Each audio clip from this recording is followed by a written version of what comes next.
Hello and welcome. So today I'm making tapioca curry. It's not a loose curry, it's a dry preparation.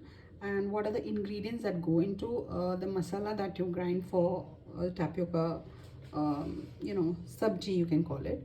So this is cumin, organic cumin, there's garlic, there's coconut, and there are curry leaves. Most people don't grind curry leaves. I grind it because it gets infused into the curry, and the properties of this, you benefit most from grinding it into the food. Otherwise it just gets taken and thrown out. Most people don't eat it, so I grind it into the food. So this is the first stage, and here goes. So this is the mixture I've made. I'll be adding turmeric to this and a little bit of chili powder.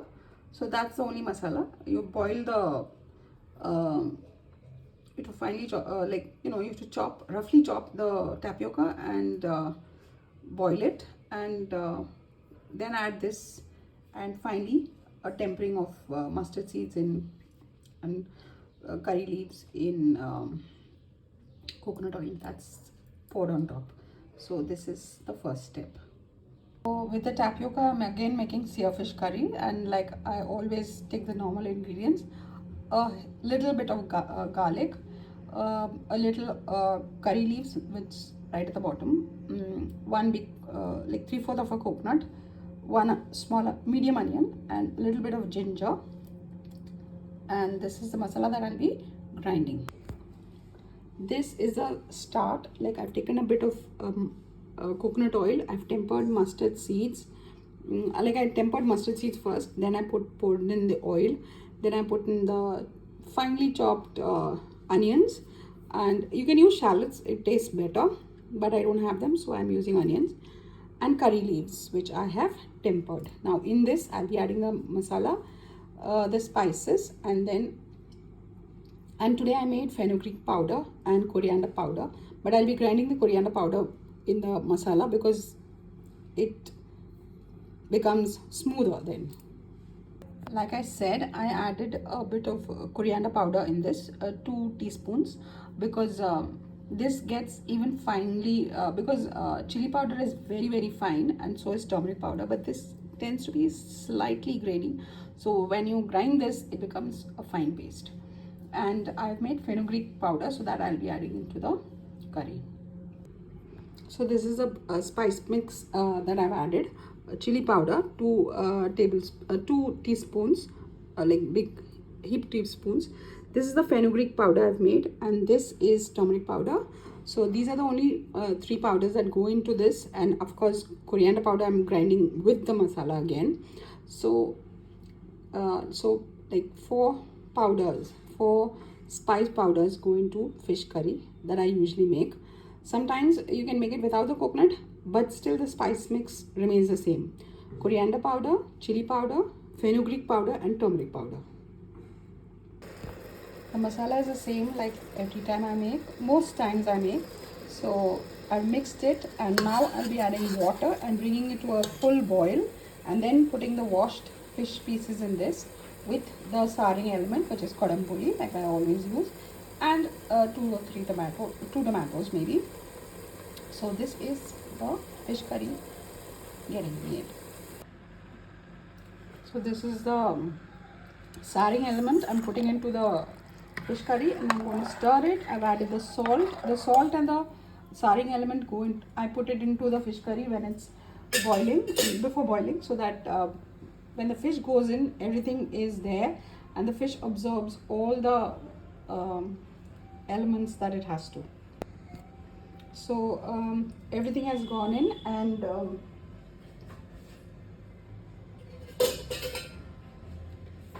so like I said, it's a little loose at this stage, but the curry, but this has to boil down, start boiling fully before I put in the fish, and I'm boiling it in an open flame, so that makes it thicker. And this is the saring element, and fenugreek makes this, you add a very little amount of it, but it adds to the you know, smoothness and the thickness of the gravy later on. It makes everything come together. So now I'm going to boil this till it really is really bubbling, and then I'll be adding in the fish pieces. So here's the fish curry getting made. So this is the tapioca I have chopped roughly, and I'm going to boil it with the paste that I made, that is coconut, garlic, cumin and curry leaves, and turmeric, of course, salt also. So this is it. Turmeric, the masala, the paste, coconut paste that I've ground, salt, and this is going to go into the pressure cooker and cook for 20 minutes. It gets done very fast because this cooks fast, especially under pressure. So this is the fish frying. This is the fish curry, which will become thick, and the pieces are also big, so it's I'm still boiling it a little. The curry is a little watery, so I'm going to boil it for some more time till it becomes thick. And that is the pressure cooker where the tapioca is getting made. So this I'll be putting a lid on and letting it fry, and make some rice. So this is lunch and dinner today. I've applied masala and kept for some more pieces, which I will be frying later. So the fish is, I turned it and it's cooked quite well. So I'll be taking it out after both sides get done, and everything else is getting cooked on the side. There's fish curry and there's tapioca.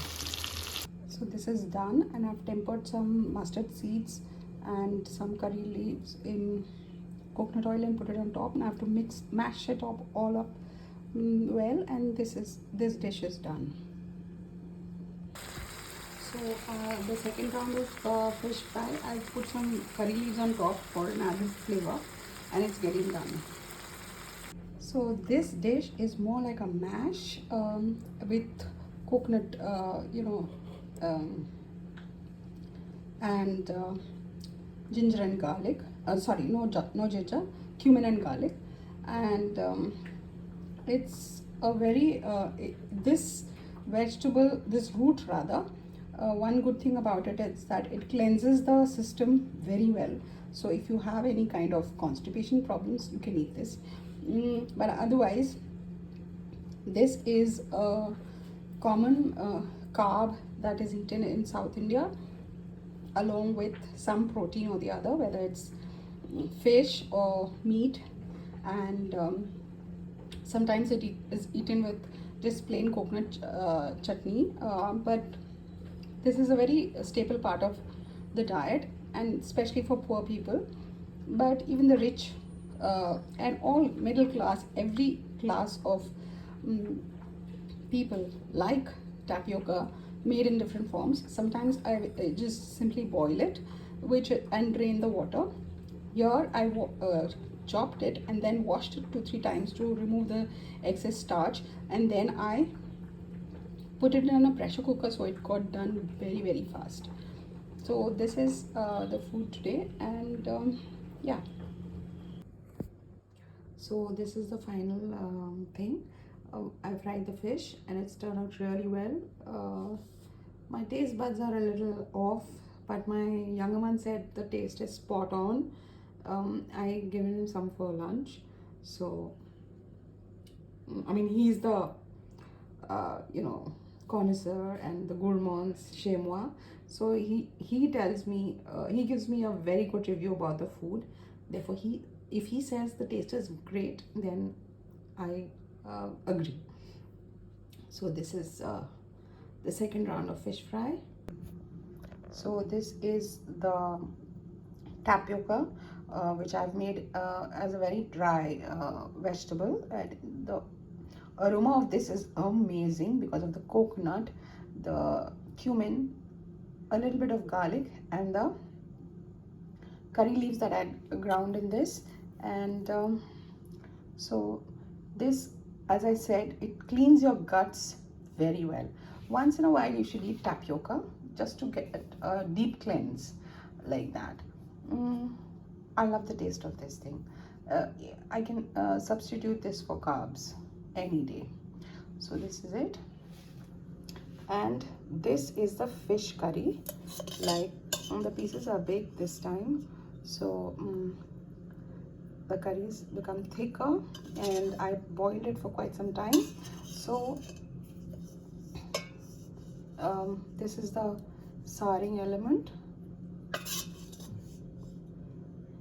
It really gives a very good aroma and flavor to the curry. So I put around 4 pieces of fish to make into a curry, and the rest I fried. So this is dinner today.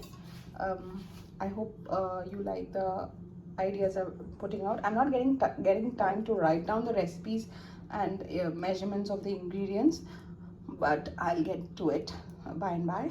I'll sit and do it all in one go. So do let me know if you like the recipes I'm sharing, and do also let me know if you try any of these recipes. Thank you for viewing. And bye and take care.